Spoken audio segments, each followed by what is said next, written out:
I received 4 letters, each from a different place, each from a different person, but all with the same haunting thread: a trip, a hotel, a simple stop, that turned into something dangerous. A late-night elevator ride in Kyiv, that ended with footsteps outside a locked door. A sweet, grandmotherly hotel clerk, who stood over a guest's bed at 2 a.m., just watching him sleep. A quiet charging station in Colorado, that became the perfect trap. A polite, well-dressed man in a gray coat, who decided checking out didn't mean goodbye. Simple beginnings. Chilling endings. I'll read them to you. Night at the Dnipro Hotel. I had flown into Kyiv for a short business trip, 2 full days of meetings and 1 free morning to explore the city. Instead of booking the usual modern chain hotel, I decided to stay somewhere with character. The Dnipro Hotel was an old Soviet-era landmark right on the main square. Reviews were mixed. People mentioned outdated furniture, creaky elevators, and faded carpets, but the photos showed spacious rooms and sweeping city views. I convinced myself it would be charming. I checked in around 4 p.m. The room was exactly as expected: high ceilings, heavy curtains, a massive wooden desk, and a window that framed Kyiv's skyline like a postcard. I unpacked a few things and headed out to meet colleagues for dinner. By the time I returned, it was around 11:20 p.m. The air outside felt oddly heavy, and as I walked up the steps to the lobby, I noticed a group of men struggling to help another man out of a car. He was so drunk he could barely stand. One of them dropped a bottle, which rolled down the stairs and shattered. I quickened my pace, hoping they wouldn't follow me inside. The lobby was quiet, its marble floor gleaming under dim lights. I crossed to the elevators and pressed the button. The moment before the doors opened, a tall man in a navy parka appeared from somewhere to my left. Without saying a word, he gestured for me to step inside first. 2 more people joined, a man in a gray sweater and a woman in a beige coat. All 3 pressed different floors. I kept to myself, eyes on the elevator display, counting the seconds until my stop. That's when the man in the parka suddenly reached out and began stroking my head, slow, deliberate, like you would pet a cat. I recoiled instantly. "Don't touch me," I said, my voice sharp. He just smiled faintly and said, "Okay." I looked at the other 2, expecting shock, maybe even concern. Instead, they both smiled, wide, eerie smiles that didn't reach their eyes. That was when I realized they might all be together. My floor came up, and I stepped out quickly. But I heard footsteps behind me. The man in the gray sweater had followed. The hallway split left and right. My room was to the left, but I made a quick U-turn toward the right, pretending I'd forgotten something. He mirrored my movements, zigzagging in a way that made my skin crawl. I doubled back toward the elevators, pretending to be on the phone. He disappeared around a corner, but seconds later I heard him returning, his footsteps quickening. I turned and headed for my room. When I sped up, so did he. By the time I reached my door, my hands were shaking.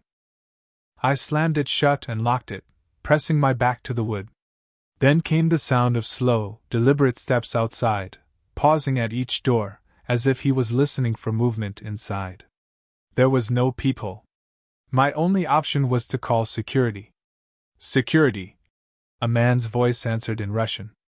"I'm a guest on the 6th floor, there's a man following me," I said. "I understand. I'm coming," he replied, then hung up.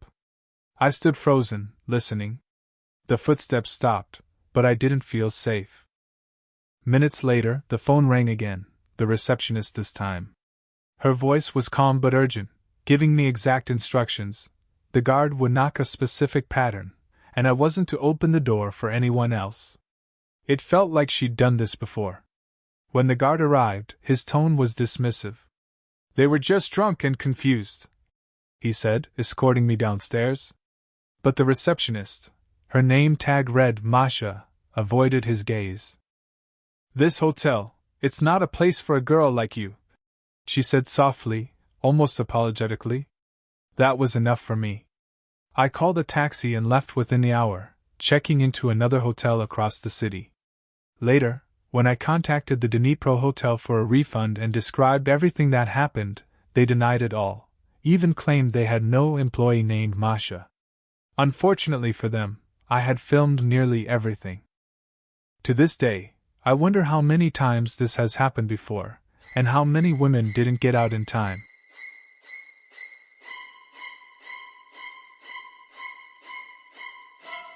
The woman in the pink sweater. I travel a lot for work. Not the glamorous kind of travel, no ocean view resorts or first-class flights. My trips are usually for sales trainings, client meetings, and long conferences in beige rooms that smell faintly of burnt coffee. Because of that, I tend to choose budget hotels. It saves the company money, and honestly, most of the time it's fine. Until I stayed at the Elmwood Inn.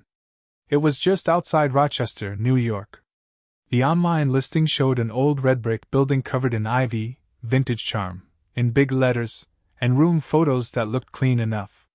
It was half the price of the Marriott, and I figured, why not? I pulled into the lot around 9 p.m. The parking area was dim, the hotel set back from the road and surrounded by crooked trees. A flickering neon sign buzzed weakly over the entrance.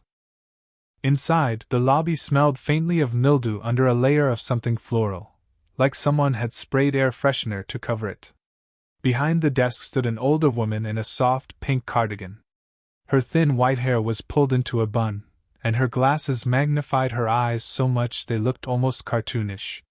The name tag read, Mara.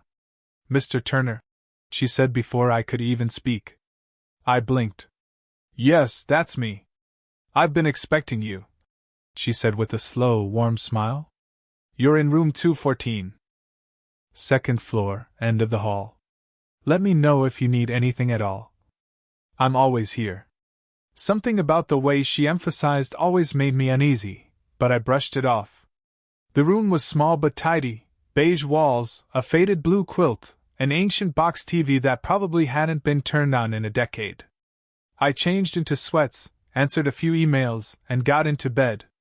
At exactly 9:35 p.m., the phone rang. The old rotary kind, with a real bell. Mr. Turner. Mara's voice came through, soft and sweet. Just calling to see if everything is to your liking. Yes, everything's fine. Thanks. Wonderful, she said. You sleep well now. Weird, I thought, but maybe she was just overly attentive. The next day, I left early and didn't return until evening. When I opened my door, there was a plate of cookies on the nightstand. No note. They looked fresh, maybe oatmeal raisin. I hadn't ordered anything. I didn't eat them. At 9:35 p.m. Sharp, the phone rang again. I just wanted to say goodnight, Mara said. Did you enjoy the cookies? My stomach tightened. How did you get into my room? I asked. She chuckled. Oh, don't worry about that. I just wanted to do something nice for you. The next morning, she wasn't at the desk. A bored-looking young man was filling in. I told him politely that I didn't want anyone entering my room without my permission, and no more calls at night. He shrugged. Yeah, I'll tell her. He didn't seem surprised. That night, I locked the door, latched it, and even wedged a chair under the handle. Around 10 p.m., 3 soft knocks came. Mr. Turner, it's Mara. Just checking on you. I stayed silent. Another knock. I just want to be sure you're okay. She stood out there for nearly 5 minutes before leaving. I was scheduled to check out the following morning, but every Marriott in town was booked until the day after. I told myself it was just one more night. I kept the lights on, stayed dressed, and sat in bed watching TV with the volume low. Sometime around 2 a.m., I must have dozed off. What woke me wasn't a sound, it was a presence. I opened my eyes and there was a figure standing over my bed. I froze. The dim light from outside outlined her shape perfectly. Mara. Perfectly still, hands folded, just watching me. What the hell are you doing in here? I demanded, scrambling for the light. She blinked slowly. I'm so sorry, she said gently. I wanted to see how you look when you sleep. That was all I needed to hear. I didn't pack. I grabbed my wallet, keys, and laptop, and walked out, past her, past the desk, straight to my car. I checked into a Marriott downtown at 3 a.m. The clerk didn't even ask questions. Maybe I looked as shaken as I felt. Since that night, I don't care if it costs more. I don't stay anywhere, quaint, or vintage, ever again.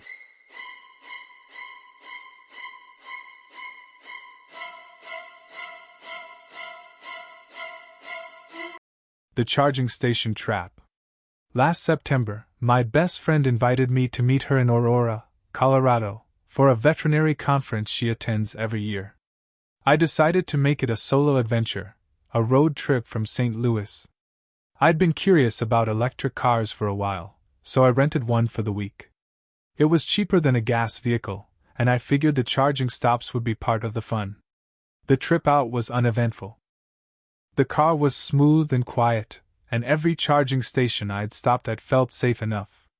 On my second night in Colorado, my friend was still at her seminar, so I decided to get the car fully charged before we went out for dinner. The hotel's charging stations were in the back parking lot, near a row of tall lamps casting pale pools of light on the asphalt. I plugged in, checked my phone, and leaned back in the seat. A few minutes later, a silver and purple-wrapped Tesla pulled into the station 2 spaces over. The driver, a man in his 30s with close-cropped hair, hopped out, plugged in his car, and pulled out his phone. At first, I didn't think much of it. But as the minutes passed, I noticed he kept glancing my way. Not just casual glances. His eyes would linger, then dart away the moment I looked up. About 5 minutes later, a black SUV, not electric, rolled slowly into the lot and stopped diagonally across from us, facing directly toward me. The headlights stayed on. From where I sat, I could see 2 people in the front, silhouettes unmoving. The Tesla guy ended his phone call and walked over to the SUV. They started talking, but every few seconds, all 3 heads would turn in my direction. I kept telling myself not to overthink it. Maybe they knew each other, maybe it was nothing. But my gut said otherwise. I decided it was time to leave. I stepped out, unlatched the charging cable, and slid it back into place. My movements must have tipped them off, because as soon as I climbed into my car, things changed. The Tesla guy started walking toward me, fast, purposeful strides, and at the same time, the SUV began moving, swinging around to angle its front bumper toward my space. I realized instantly what they were trying to do: block me in. I didn't have time to panic. The beauty of an EV is that there's no ignition delay. If the key fob is inside, you can go. I slammed the brake, dropped it into drive, and floored it. The SUV was closing the gap, but I threaded my way between its bumper and the concrete wheel stop, missing by maybe an inch. As I cleared the lane, I glanced in my rearview mirror, and froze. 3 men had gotten out of the SUV. They weren't yelling, they weren't running, they were just watching. All of them, standing in a row, their faces pale under the sodium lights, heads tilted slightly like they were memorizing me. I didn't stop looking until the lot was far behind me, but the image burned into my mind, their stillness, their eyes following me until I turned the corner. Back at the hotel, I couldn't shake the feeling. I kept replaying every detail: the Tesla guy's glances, the timing of the SUV's arrival, the way they moved together without a word. It was too deliberate. If I'd hesitated even a few seconds, they would have boxed me in, and I have no idea what would have happened next.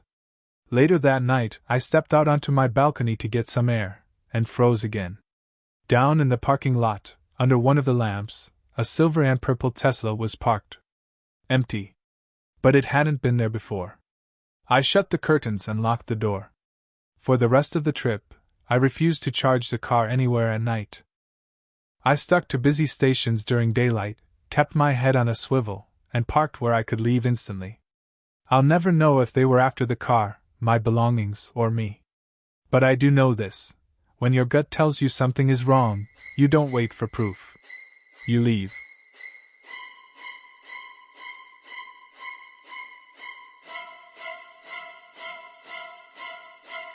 The man in the gray coat. When I first moved to New York City, I thought the hardest part would be finding an apartment. Turned out, the real challenge was learning how to stay safe. I was 23, new to the city, and had just started a front desk job at a mid-range hotel in Midtown Manhattan. It wasn't fancy, but it was busy: business travelers, tourists, and the occasional celebrity whose name I wasn't allowed to repeat. Most guests came and went without much interaction. A few were rude, some overly friendly, but nothing I couldn't handle with a polite smile and a clipped tone. Until Nathan Hale checked in. It was a Tuesday morning in late October. Rain streaked down the lobby windows, and Nathan stepped in wearing a long gray coat, black gloves, and carrying a leather briefcase. He was tall, maybe 6 feet, with neatly combed silver hair and a sharp, calculating look in his eyes. "Checking in," he said, setting the briefcase on the counter. His reservation was for 3 nights. I handed him his key card, pointed to the elevators, and thought that would be the end of it. But he lingered, asking where I was from, how long I'd worked there, if I liked the city. I kept my answers short. He finally left, but came back later that afternoon for restaurant recommendations. The next morning, he brought me coffee. "Thought you could use this," he said. I thanked him. It wasn't unusual for guests to be nice, but there was something in the way his eyes didn't leave mine that made me uneasy. Over the next 2 days, he appeared more often. Sometimes he sat in the lobby reading a newspaper, but I could feel him watching me. He asked personal questions: where I lived, if I had a boyfriend, what I did after work. I lied, telling him I lived with roommates and rarely went out. On his 3rd morning, he was already in the lobby when I arrived from my shift. "I like watching people," he told me once, leaning across the desk. "You can learn so much about them." Then, with a faint smile, he added, "I've already learned a lot about you, Anna." Something in my stomach turned cold. He checked out that afternoon, and I felt a wave of relief. But 2 days later he was back. Not as a guest, just walking in, standing at the counter, smiling like we were old friends. "Miss me?" he asked. I told him I was busy. He left, only to return the next day, and the day after that. Sometimes he brought small gifts, a scarf, a notebook, tea. I never accepted them. Then I saw him outside my apartment building. He didn't say anything, just stood across the street, watching. I stayed on the phone with a friend until he left. The next day, I saw him again, this time on the opposite platform at my subway station. I told my manager, David, who was sympathetic but unsure what to do. "He's not a guest anymore," he said. "We can ask him to leave if he comes in again, but unless he threatens you."